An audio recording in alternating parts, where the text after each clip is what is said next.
जी अस्सलाम वालेकुम। यासीन आपके साथ हाजिर है मॉर्निंग ब्रीफिंग में। आज इस हफ्ते का दूसरा वर्किंग डे है। अगर मैं पहला भी कहूं तो नामुनासिब ना होगा, क्योंकि कल अमेरिका की मार्केटें कुछ लेस वॉल्यूम में थी। अमेरिका के बैंक हॉलीडे था। अमेरिका में, कनाडा में, फ्रांस में, तीन ममालिक में कल छुट्टी थी, जिसकी वजह से मार्केट में वॉल्यूम कंपैरेटिवली कम था। तो आज हम ये कह सकते हैं कि आज भरपूर दिन रहेगा। पूरी दुनिया की तमाम मार्केटें खुली हुई हैं। जैसे कि मैं आपसे अक्सर ये बयान करता हूं कि जब भी अमेरिका या कनाडा या दुनिया का कोई भी मुल्क बंद रहता है और उसके बाद जब मार्केटें ओपन होती हैं तो मार्केट में भरपूर वॉल्यूम दिखाई देता है और हर आइटम में जो मूवमेंट है वो बहुत ज्यादा होती है। तो आज हम ये एक्सपेक्ट कर रहे हैं कि आज भरपूर मार्केटें चलेंगी और मार्केट में वॉल्यूम जो है वो भरपूर दिखाई देगा।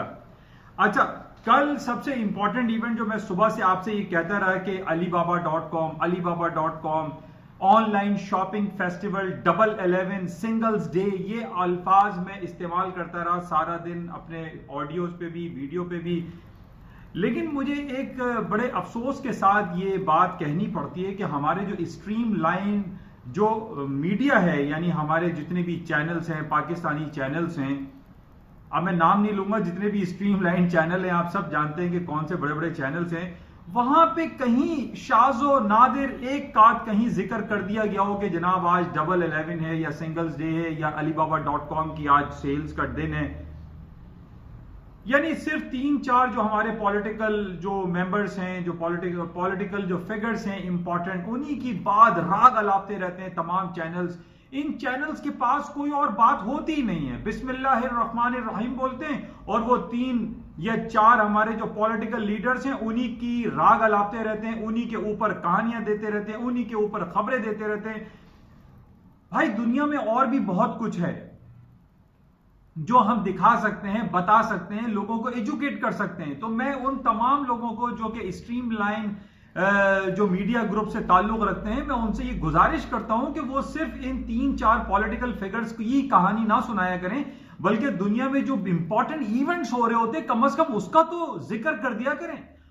कम से कम 5-10 मिनट उसको टॉपिक को दें। अब पूरा कल CNN देख लें, BBC देख लें, इंटरनेशनल मीडिया देख लें, ब्लूमबर्ग देख लें, डबल 11, अलीबाबा.com भरा पड़ा हुआ था, उसमें हर तरह की खबरें चल रही थी। लेकिन हमारे मीडिया को उठा के देख लीजिए तो उसमें 4 मेंबरान जो हमारे पॉलिटिकल फिगर्स हैं उन्हीं के नाम चल रहे होते हैं, उन्हीं के नाम पे टीवी स्टार्ट होता है और उन्हीं के नाम पे खत्म हो जाता है। तो मेरी उन तमाम लोगों से गुजारिश है जो स्ट्रीमलाइन मीडिया को चला रहे हैं, वो इंटरनेशनल लेवल पे भी चीजों को देखा करें और उनको प्रमोट किया करें। उनको एक आम जो हमारी यंग जनरेशन है उनको उसके बारे में भी बताएं कि भाई ये अलीबाबा.com है या जेफरी बेजोस कोई शख्स है या बिल गेट्स कोई शख्स है जो बिलियन और ट्रिलियन डॉलर की इंडस्ट्री का मालिक है। तो उसको दिखाते नहीं है, बस ये 4 पॉलिटिकल फिगर्स को दिखाते हैं। तो मैं उनसे गुजारिश है कि इसको भी आप इस पे नजरसानी करें। तो कल एक तारीख जो थी, एक टूटी और एक नई तारीख बनी, और वो थी अलीबाबा.com, जो पिछले 10 साल से 2009 से हम ये देख रहे हैं कि ऑनलाइन शॉपिंग का सिलसिला जैक मा, जो कि उसके ओनर हैं, उन्होंने ये शुरू किया था। और ये मतलब इसका जोर पकड़ते पकड़ते कल ये हुआ है कि जो पिछले साल अलीबाबा.com ने ऑनलाइन शॉपिंग का रिकॉर्ड बनाया था, $30 बिलियन इन ओनली 24 आवर्स, कल वो टूट गया। उन्होंने अपना ही रिकॉर्ड तोड़ दिया। जिस तरीके से हम क्रिकेट में देखते हैं ना, जावेद मियांदाद अपना ही रिकॉर्ड तोड़ रहा है, इमरान खान अपने ही रिकॉर्ड तोड़ रहे हैं, तो कल अलीबाबा.com की कंपनी, जैक मा की कंपनी अलीबाबा ने $30 बिलियन के रिकॉर्ड को तोड़ दिया और वो $38 बिलियन के बेंचमार्क पर आकर वो कंपनी अब खड़ी हो गई है। यानी कंपनी एक दिन की सेल्स की मैं बात कर रहा हूं। अच्छा, अब इसका पॉजिटिव इफेक्ट क्या आ रहा है? पूरी दुनिया के ऊपर इसका पॉजिटिव इंपैक्ट आ रहा है, चाहे वो अमेरिका की S&P हो, डाउ जोन्स हो, नेस्डैक हो, या फुटसी हो, या यूरोप हो, या एशियन मार्केट हो। एशियन मार्केट में हम अपनी बात कर लेते हैं। कराची स्टॉक से पिछले तकरीबन 8-10 दिनों से हम देख रहे हैं मुस्तकिल तेजी का रुझान बरकरार है और आज इसने तकरीबन 3-4 महीने के हाईएस्ट लेवल 37,000 के बेंचमार्क को क्रॉस कर लिया। तो इसका अल्टीमेटली जो रिजल्ट है, जितनी भी हम फाइनेंशियल टर्म्स में जो फाइनेंशियल मार्केट की ये बात करते हैं, तो उसमें हम ये देखते हैं कि दुनिया में जो बड़े बड़े इवेंट्स हो रहे हैं उसका इंपैक्ट इस स्टॉक मार्केट पे या पूरी ग्लोबल स्टॉक या कमोडिटी मार्केट पे या गोल्ड सिल्वर पे क्या पड़ता है। तो मैं इस बात का अफसोस का कल मैं इजहार कर रहा था कि यार ये हमारे जो स्ट्रीमलाइन मीडिया है इसको आप प्रमोट क्यों नहीं करते, इंटरनेशनल खबरों को क्यों नहीं दिखाते। तो बहरहाल इसको भी दिखाना चाहिए। कल बहरहाल Alibaba.com ने 30 अरब डॉलर के बेंचमार्क को क्रॉस करके एक नया माइलस्टोन खड़ा कर दिया है और 38 अरब डॉलर की कल सिर्फ 24 घंटे में शॉपिंग हुई और उसका रिजल्ट हम देख रहे हैं, रिफ्लेक्शन। आज पूरी दुनिया की स्टॉक मार्केटें पॉजिटिव हैं, ग्रीन टेरिटरी में ट्रेड हो रही है और उसकी एक वजह ये कह सकते हैं कि आज पूरी दुनिया खुली हुई है। कल फ्रांस, अमेरिका, जापान, कनाडा में छुट्टी थी जिसकी वजह से वॉल्यूम कम था। अच्छा, अब हम बात करते हैं अमेरिका की स्टॉक जो कि तारीख की बुलंद तरीन सतहों को छूती और तोड़ती चली जा रही है। अब अलीबाबा ने इसमें और इंजेक्शन प्ले कर दिया। मैंने आपसे ये फ्राइडे को भी कहा था कि 11 में ये इंजेक्शन लग जाएगा और अभी भी कुछ यही सूरत हाल मुझे दिखाई दे रही है कि स्टॉक में तेजी है।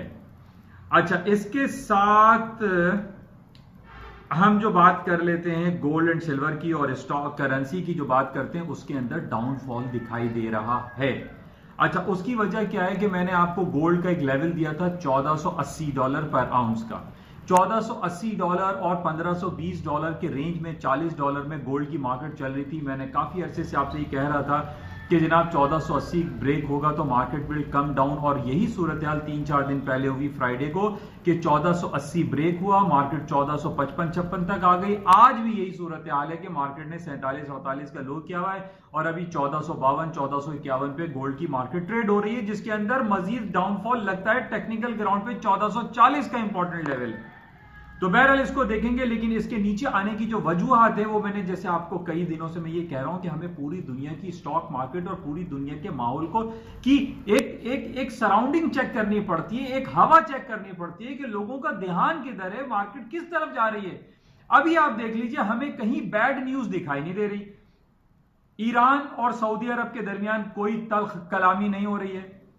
अमेरिका और चाइना के दरमियान जो ट्रेड वॉरफेयर के हवाले से सिलसिला है वो रोल बैक की कहानी चल रही है कि जितने भी टैक्सेस दोनों ने एक दूसरे के ऊपर साल 1.5 साल में लगाए थे वो रोल बैक की बात हो रही है या कंसेशन की बात हो रही है और यही सिलसिला चल रहा है। अब रोल बैक में ये कह रहे हैं कि अमेरिका इसके डिफरेंट फेजेस डिफाइन कर रहा है कि फेज 1 में इतने परसेंटेज रोल बैक होगा, फेज 2, फेज 3। अब इस फेजेस के यानी विड्रॉ करने पे, ये रोल बैक करने पे जो टैक्सेस लगाए गए हैं ये मार्केट को मजीद इंजेक्ट कर देगा, पोटेंशियलिटी का इंजेक्शन इसमें लग जाएगा और S&P, डाउ जोन्स, नेस्डैक और Alibaba.com का जो कल बिलियंस ऑफ डॉलर के इसने जो रिकॉर्ड ब्रेक किया है, मार्केटें हायर साइड पे मजीद जाएंगी क्योंकि हमारे सराउंडिंग्स में कोई बैड न्यूज इतनी नहीं चल रही है। कश्मीर का बार्सिलोना, बगदाद, बैरूत, ये सारी कहानियां चल रही हैं, कंटिन्यूएशन में है, कभी प्लस माइनस होता रहता है। हालात पूरी दुनिया में अच्छे हैं। अगर हमें कहीं नेगेटिविटी दिखाई दे शायद, जो कि मुझे नहीं लगता कि उसमें भी कहीं नेगेटिविटी होगी, उसमें यह है कि ट्रंप साहब की कल इंपीचमेंट हियरिंग शुरू हो रही है। यह कहा जा रहा है कि ट्रंप साहब जो कि जिन्होंने अपनी लाइन क्रॉस की, विसल ब्लोअर्स भी आ गए और यूक्रेन के प्रेसिडेंट को उन्होंने फोन किया, उस हवाले से वहां पे कल हियरिंग शुरू हो जाएगी जिस पे अब ये हियरिंग पे होगा कि जनाब हियरिंग शुरू हो रही है कि ट्रंप साहब की इंपीचमेंट कल होनी है, परसों होनी है, 1 महीने बाद होनी है, कब होनी है, इसको डिजाइन किया जाएगा, इसको फ्रेमवर्क इसका तैयार किया जाएगा।